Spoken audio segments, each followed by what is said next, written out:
It's the Daily Talk Show, episode 310. Happy Monday. Did you see that spit come across? No, I didn't see it. I did a big bit of spit there. Sorry about that. Solid effort. Are you someone who would point out if someone was to spit on you? Oh, like as in mid-conversation, just accidentally, just a little... Nah, I've very much not said anything. Very much not said anything. Very much. I'll just stop talking. No, I haven't said anything. There's a couple of times it's happened. You don't like... You're the dude who avoids awkward situations at all costs. I couldn't imagine you ever do it, like pointing it out. You're like, it's in my mouth. I've got something. I've definitely caught something from this person. Yeah, I don't mind too much. I'm someone who will share cups with someone. Yeah, we shared a coffee this morning. When I say shared a coffee, you brought a thermos and poured your cup full, and then I drank out of the thermos. But I was surprised that you kept it going back. Yeah, I don't mind. Like you kept on grabbing it and pouring more into yours, but I'd been sipping at it. I feel the only time I would ever sort of be like, oh, which side of the cup, like being weird about it, was to make the other person feel really. So you don't give a shit? No. I tell you what you do give a shit about, numbers that you don't have in your phone that call you. Well, I just feel like there's a lot of people calling nowadays, whether it's scamming to pretending to be the ATO, the tax office here in Australia. So I've got a handful of friends that I know they screen my call when I'm calling, and that's another issue altogether. That's you know who's calling, and you're like, oh, I'll just get it later, and I think it's just their anxieties. But I think I've always had the rule of just answering the call. Whoever it is, I'll just, especially unknown numbers, I'd probably screen someone's call, just like, I'll get back to them later, but answer it. Yeah, What's if you the worst don't that know, can happen? well, the thing is that the voicemail, like that's what I like about the voicemail function. I now am with Telstra purely for the fact that I've got visual voicemail, so I can see, I can click on them and I can listen to them. Jeff Jowett, who we've had on the show, his voicemail is hilarious. He says something like, thanks for calling. Do not leave a voicemail. I will not be listening to any of these. So he does the opposite. I know the Telstra thing's good, but we all... Would you say we could have missed an opportunity had you not taken my advice and called this number back? Because he spent 5 minutes trying to Google the number. Well, I was Googling. I was getting to the point of calling them back, to be clear. Oh, you were? But the thing is that I was like, before I call them back, I'm going to make sure that it's either someone that I want to talk to, or if I don't know, like if I can't work it out, I was gonna call them. But I wanted to do my due diligence and be like, okay, I didn't want to end up on a scam call or ended up like speaking. But you just hang up on them. I'm brutal. As soon as they're, hello, Mr. Jackett, hang up. Thank you. I know who you are. I know what you're calling for. You'll call back. You won't call me Mr. Jackett if you know who I am. Mr. 97, I feel like you would be rattled if you got a phone call. He doesn't even answer my call. No, the kid doesn't even get phone calls. Yeah. What do you communicate with your friends? Nah, not really. Do you have friends outside of us? We actually. What about the other day when this was probably a month and a half ago? I called Mr. 97. Yeah. And it answered. Yeah, it sounds surprised. And I just heard, Mason, you got a call. And then I just hear like a hang up, like a fumble and a hang up. Who was it? And so I was calling 97. And I think what happened? I literally just hopped in the shower and left my phone on the bench, and Sam came running in. Your brother? My brother Sam came running in. He was like, oh, Mace, you got a call. And I was just like, just panicking. I had no idea what to do. So I was like, hang up. Bad look. No, did you know that he'd answered? So you did. No, I didn't know he answered. Like he came running in with the phone. Yeah. Every time I call him, it's like this, Tommy. Yeah. It's like Josh. he's surprised, like super surprised. Oh, he's called me. Yeah. Tommy, can I help you? He's like, yeah, I just called you, bro. Yeah. I want to have a chat with you. What is it about your generation? Like, because you're 19. Yeah. Is this a thing within your mates and this age where you're just not actually getting on the blower? That sounds real weird. Blower is phone? Yeah, just getting on the blower. Just getting on the phone call. Yeah, I don't know. I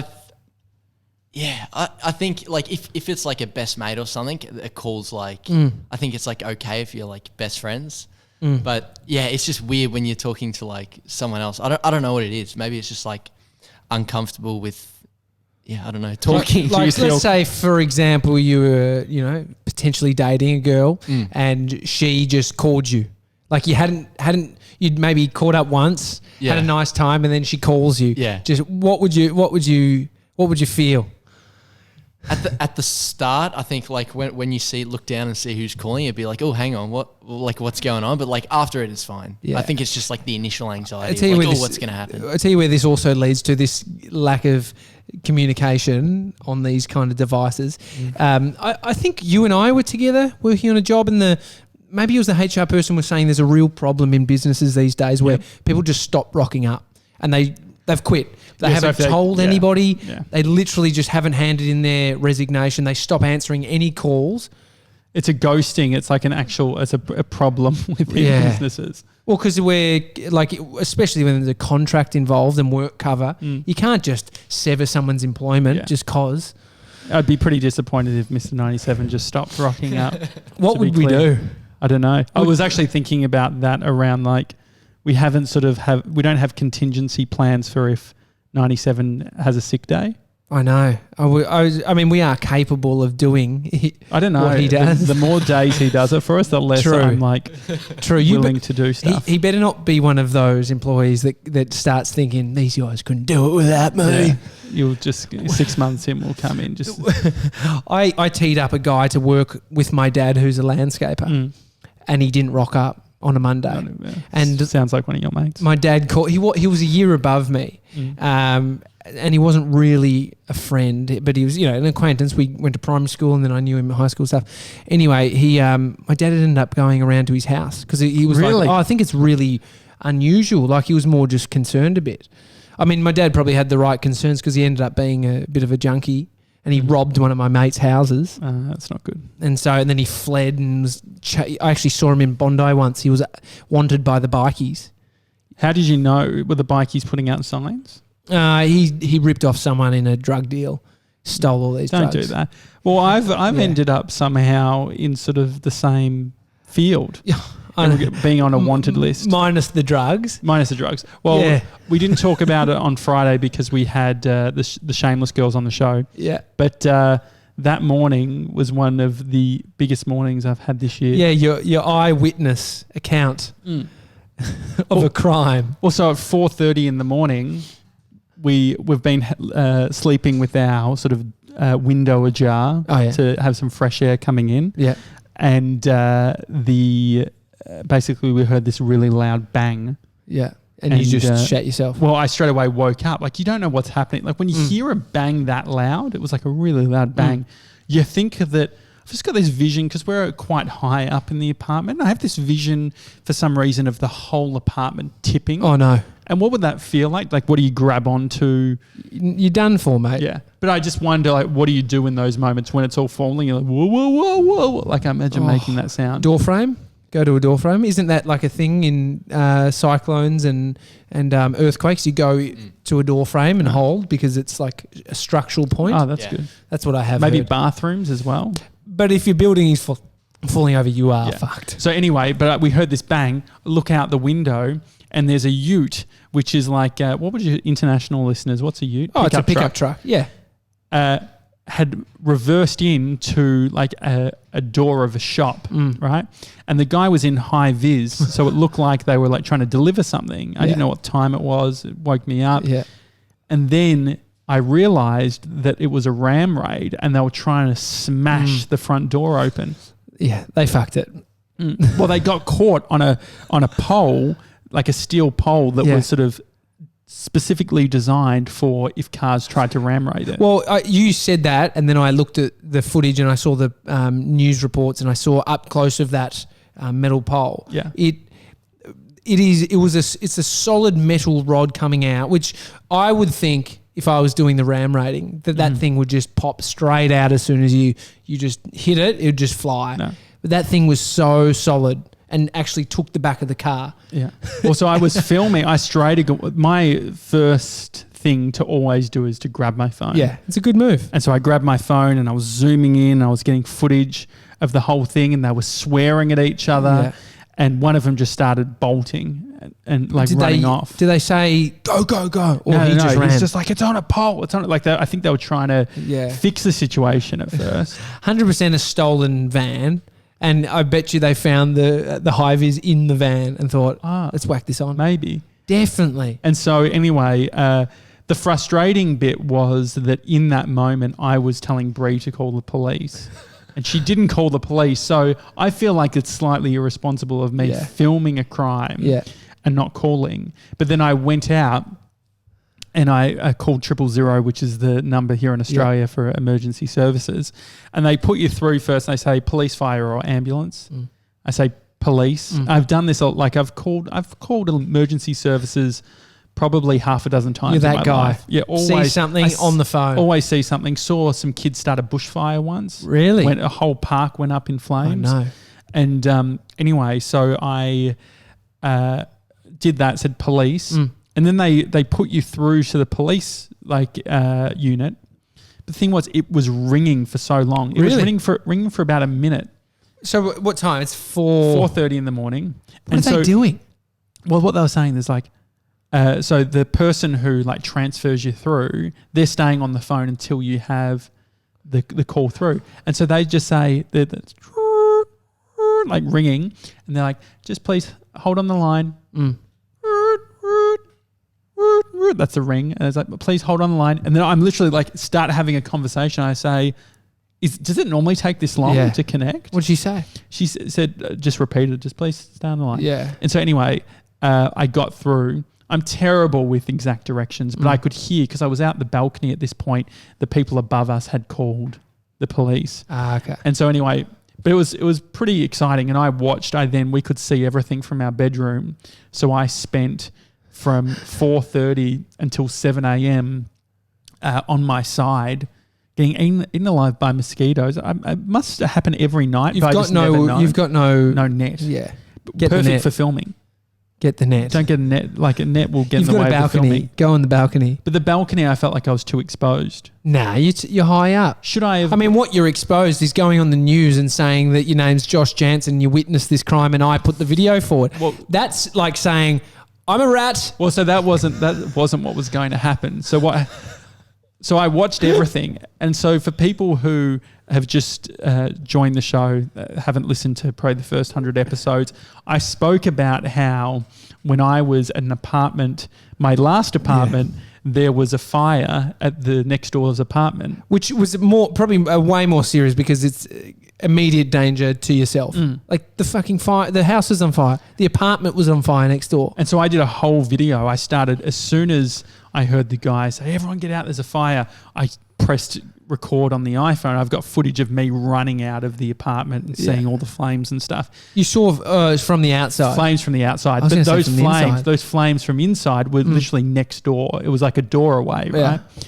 And amazing that it didn't ruin the wall. Well, so that's what I thought, because annoyingly, where the fire was, I didn't bring any of my hard drives or anything. The only thing I remembered was my phone, to record, all for content, but only for the content for now, not for all the old stuff. Yeah. And so they, when I ran out, I saw the flame was basically next to our bedroom. And so I was like, oh, we're done. No. Because the thing is that not only was it next to our wall, the wall which the fire was on, coming up against, Bree had this stack of her perfume, ending all these fucking small bottles. I was like, this is the perfect explosive device. She's got 14 fucking bottles of perfume. She's since got rid of them all. Yeah. But I was worried. But surprisingly, between I was super surprised. The flames didn't damage it at all. Did it have those sprinklers? Sprinklers? Yeah. They went off? So they went off in their apartment, so flooded our apartment. So they had to do all carpet sort of thing. Yeah. But the problem was that I put the video online, and Bree had this big event that she was running for her work. Yeah. And I just called her, I don't know if it was the right thing to do, but I just called her. It's the whole building's on fire. I've made it out, but the whole building. This is just before she's running the biggest event that she's ever done. I mean, there is something about witnessing these things that is mildly entertaining. It's like when the house next door caught on fire, and then I was fighting your one, very similar. But I was directing Amy to call the police, and while I was filming, I did the exact same thing. Yeah. But Did she call? I think she did, but everyone else had called. Like, it was, the thing is, a lot of things are being seen by other people. If you wake up, high chance you're not the only one that has seen it. But the thing is, when that happened, when the fire happened at my last apartment, I fell into the trap of engaging with the news. I just started my business, Full Stack Films, and I saw it as an opportunity where I'm like, I was at the stage of like guerrilla marketing. Here we go. Yeah. And so they're like, can we speak to you? Like, so I was on the balcony and they were like, oh, do you want to come down and chat? And so I spoke, but I led everything with, I've just started freelancing with my business, Full Stack Films. And I heard this explosion and obviously they just cut out all the I mean, the only way you kind of like, you actually approach it with this. You were giving a serious account. Yeah. I think next time, because you are the guy that will go to the media or be on, you'll get taken in. Somehow you end up, okay, I'll tell you my account. Well, where it went wrong last time at the apartment fire was that they asked me to come upstairs. They asked if they could come upstairs because they didn't have access, right? Yeah, I was like, sure, you can get some shots. And so they set up the sticks, the tripod out on the balcony, and that was fine. And then they said, hey, Josh, do you mind if you just come onto the balcony and just sort of look over? And it was a horrendous idea because what they were doing, which I didn't realise really until they left, it was a reenactment. And so there's footage. And so I was also... conned him into a reenactment. Yeah, and I was working from home, so I had the most horrendous neck beard. I think you should know. You're a video person. Yeah. You make them for a living. But I said the rule. You. I know, but I set the rule. I was like, so I spoke to when this ram raid happened. Yeah. So after I spoke to 000, I then called the local Collingwood police station and said, hey, I've got this footage. And they weren't really that interested. Yeah. I was like, okay, whatever. So that was all done. They took my details. And then I was getting ready in the morning and there was all the news. I was watching every news channel coming out and getting, Channel 9, Channel 10, Channel 7. From the balcony you could see. From the balcony I could see all that sort of thing, right? And so that was all fine. I wasn't engaging at all. I was like, man, if only they knew I had this footage. And then I decided to go to work. And normally I walk on the back streets, and this was on a main road in Smith Street. Well, you like to avoid any close contact with other humans. Yeah. Morning time is a bit like that. And so this was the first time where I was like, oh, you know what? I'll walk past, and if there's some police there, I'll just show. And if I feel like the vibe's right, I'll just show them the footage. But I'm like, this isn't me seeking attention. If this is going to be helpful, I want to be helpful. Yeah. And so I was walking and I saw a young police officer. I said, hey, just so you know, I was sort of quiet. I said, I'm just up the apartment, just up there. And I actually got footage. Yes, you got footage? I was like, yeah. And he's like, oh, can I have a look? He's like, oh, wow. He's like, he turns to me, he goes, now, Channel 10 News is just there and they're going to love this. Guys... he calls him over. He goes, this guy's got some actual footage of the ram raid. And then two journos quickly walk over. They're like, oh, really? Can we see it? I'm showing it. And then it goes out of focus. The police officer had a huge amount of investment, right? You know when you show someone something on YouTube and it's a funny video, but it's not funny in a certain bit. So you always say, oh, it's not funny in this bit. I'll just forward a little bit. Yeah. And so I'd already showed the police officer the video. And so I'm showing them the video, and in the video there's a bit where it goes blurry for a second. You zoom in on these fucking phones, and loses it. It blurred for a bit. Yeah, but I just love how invested the police officer was in, because he goes, "Oh no, don't worry, it refocuses." He's saying this to the journos as it's all happening, right? And they're like, "Oh, could you airdrop us that footage?" I was like, "Oh yeah, okay." And they're like, "Actually, do you mind if we get you on camera?" Yeah. I was like, oh, I guess it doesn't hurt. And so before you know it, I had 2 cameras and 2 microphones, and they're asking me all these questions. I think if you want these, I mean, it was great.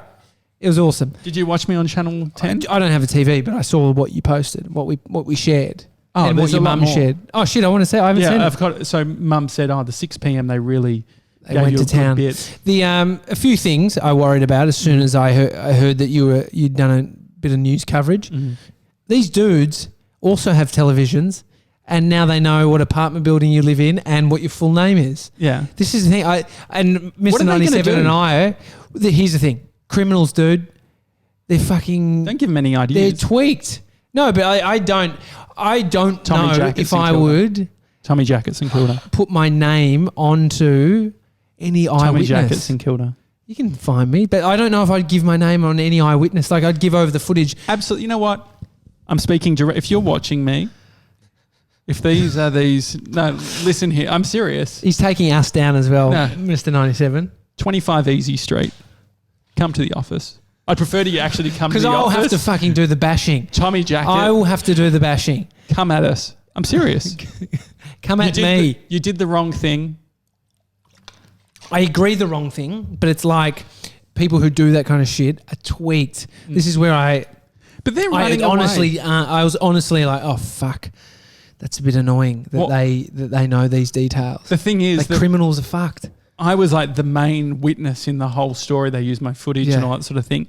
And so the one thing is that like Bree wanted to go to. We're looking for. I'm trying to find a slimline bag, at the moment for my laptop and stuff. And Bree said, let's go to MacPack, which was the place where it happened because they were open. I said, I don't want to. Because I know that all the MacPack employees have definitely seen the footage, right? Dude, so I'm the Mac. It still blows me away how many people watch television. Yeah. Like I got a message from someone that I don't speak too much, was like, your mate from work is on the TV. Yeah. Can you please next time try and be a bit outrageous? Like bring some quirk, like get real weird with it. I was literally thinking because otherwise it's just you just like, yeah, I saw this. Well, because I didn't want it to be silly. I was like, but why not? Yeah. Well, because it was, and that's why my no one was hurt. Because always what happens is after that whole thing, you have all these ideas. It's very heated. Like live, it's like... Could we do it again now? Like I'll show you what I would have done. So you ask me or whatever, and I'll be the witness. Hello, Josh, is it? Yeah. Yeah. Mate, can you tell us a little bit about what happened as soon as you saw the incident? Yeah. So I just heard a bang and then a... I thought that there was a scooter? No, it was a ute. And so I thought the gear... I always laugh at the guy who did the barking on a current affair. Yeah. And so I thought that I would do the sound. We're out of character now. We're out of... He's not... Yeah. And so that's what I was thinking. That would have been good. Sound of the car... And then a bit of a reenactment of the sound of the dudes. Oh, let's go! Come on! Yeah, they really fucked up. And so the thing was that I definitely felt like after you said, "Oh, you got to be careful" or whatever, I definitely had that little feeling of like I'm already a little bit paranoid with stuff. Yeah, but I genuinely feel that way. Like I know you don't want to hear it, but it is like if you see some real bad crime and you put your hand up. It is going to go public. Like there is... Think about what about all the other... Think about if you were going after like Donald Trump or any big people at the moment. It feels very low level, this stuff. But I did... Yeah. I said... The junkies, like chances are they were drug addicts. Dude, what are they going to get from a fucking clothes store? They're going to break in, steal $400. It was silly. $4,000. It's not that much. It was silly. You're going to resell it. There's a part that they actually have to then... Hey, would you want They're to in the buy wholesale business. It's ridiculous. Yeah, I think you'll be fine for this one because they'll probably get away with it. They probably won't find these people. Yeah. Well, I did, but me trying to be low key is the worst. Like I'm so bad at it. And Bree, because I what do you mean low key is in? Well, I said to Bree, I'm just like, I inevitably, like I said, I'm like, the one annoying thing is that people in the apartment block will watch the news and then they'll know Josh is like the narc. We had a comment on Instagram where someone said narc. Yeah.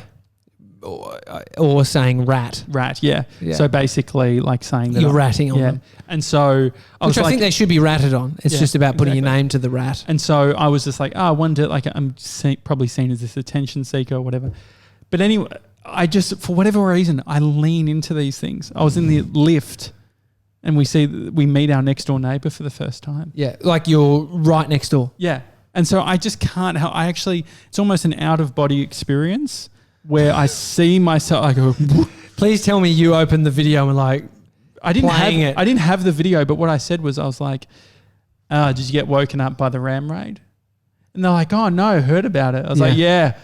I was on the news about it, and Bree's eye rolling, just like, you fucking say this thing. He goes, I'd love to see that. I was like, yeah. I said, it was real punter mentality. But anyway, see you later. Please tell me you spoke like that as well.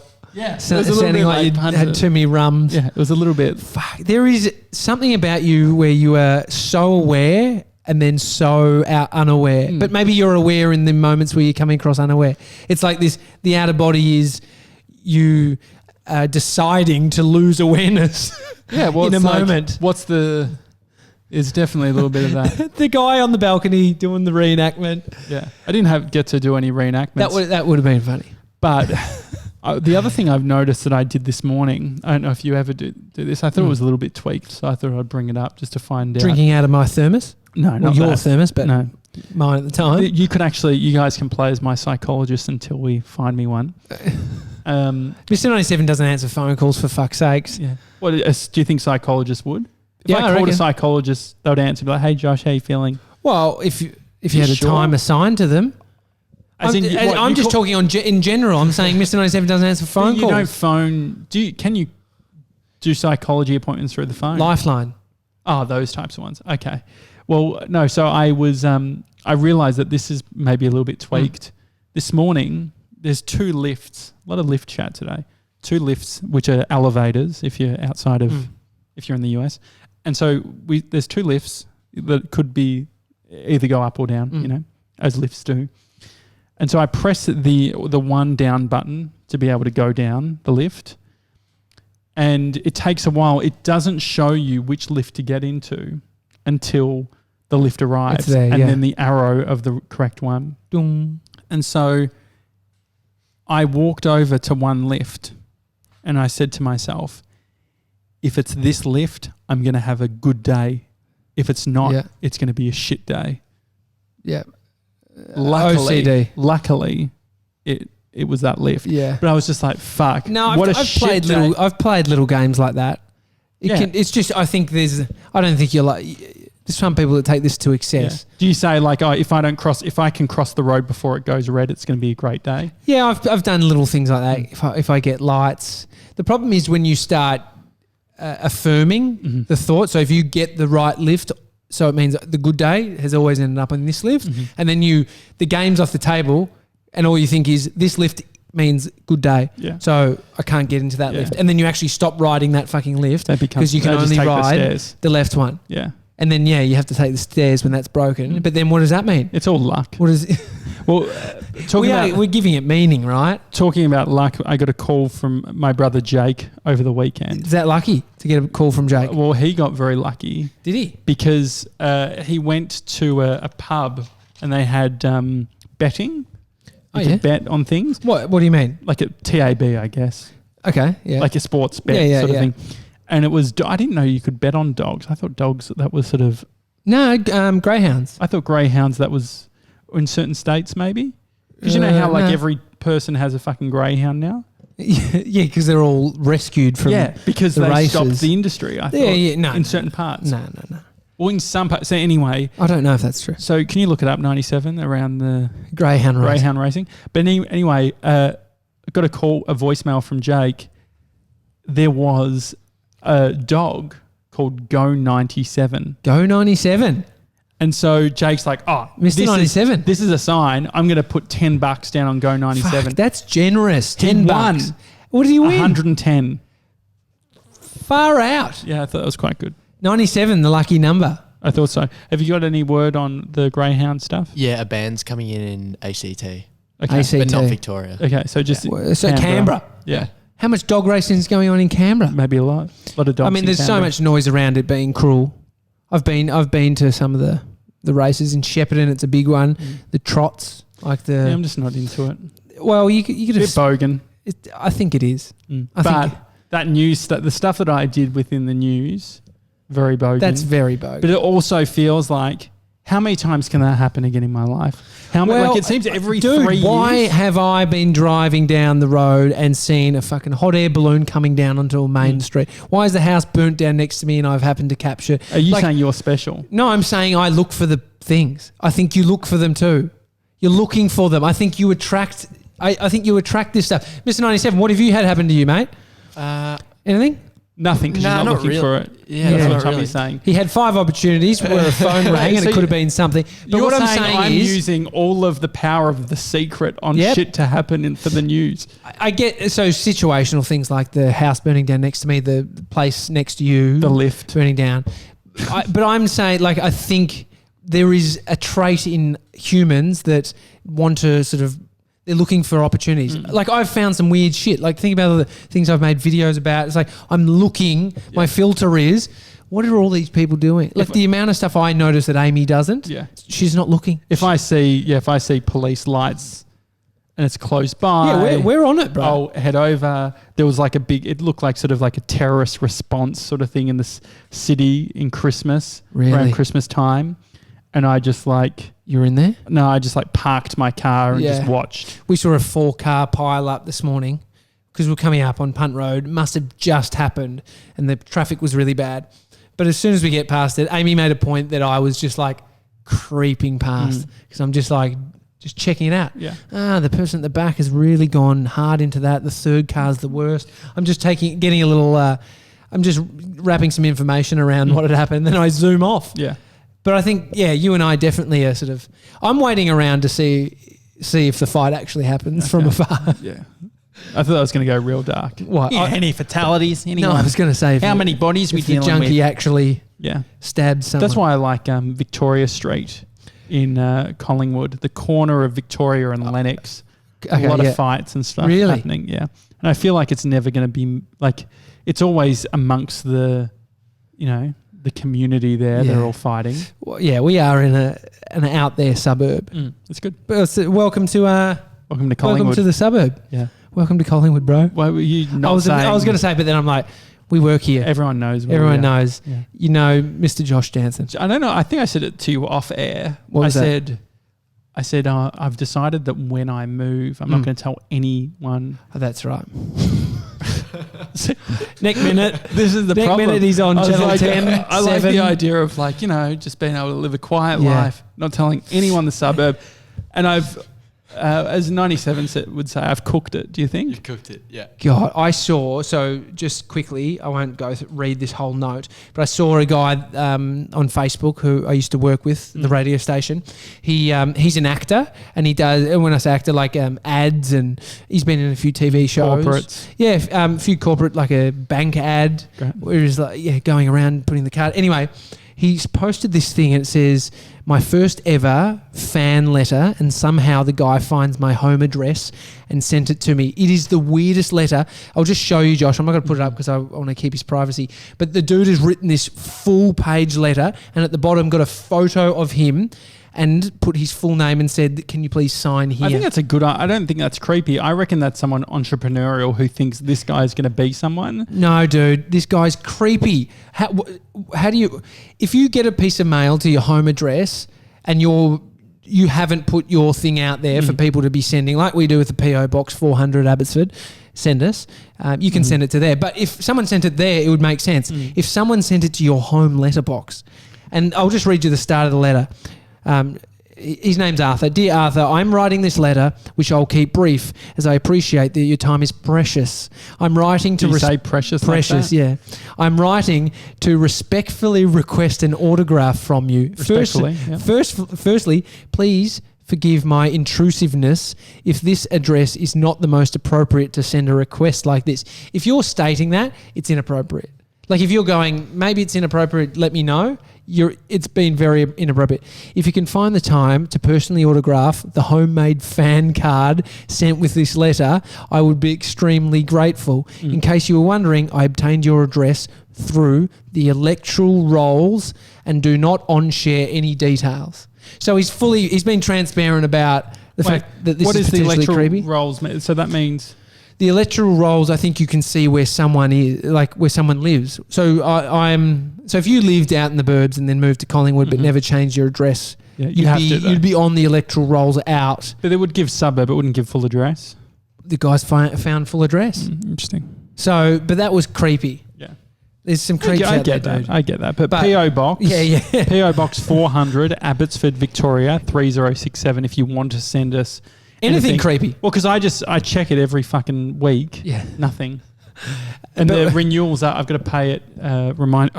Other thing I need to pay. What? Ambulance cover. You've mentioned that. You have to. We'll do that today. If you've got You'll to pay do that today. I don't need to pay your ambulance cover. If you've got to pay your ambulance cover, you should. Easter is coming up. Yes. That's also the time to change your to check your batteries in your smoke detectors. Really? What? Where's that? Oh, because you worked at the fire brigade. Yeah, it's a big. They use April around Easter as just a time. I think they even get maybe the Energizer Bunny involved. Yeah. There's actually a difference between smoke detectors and smoke alarms. What's the difference? Can't remember which is which. One detects and one alarms. Yeah, so but the detector should alarm you as well once the smoke arrives. I think detector might smoke.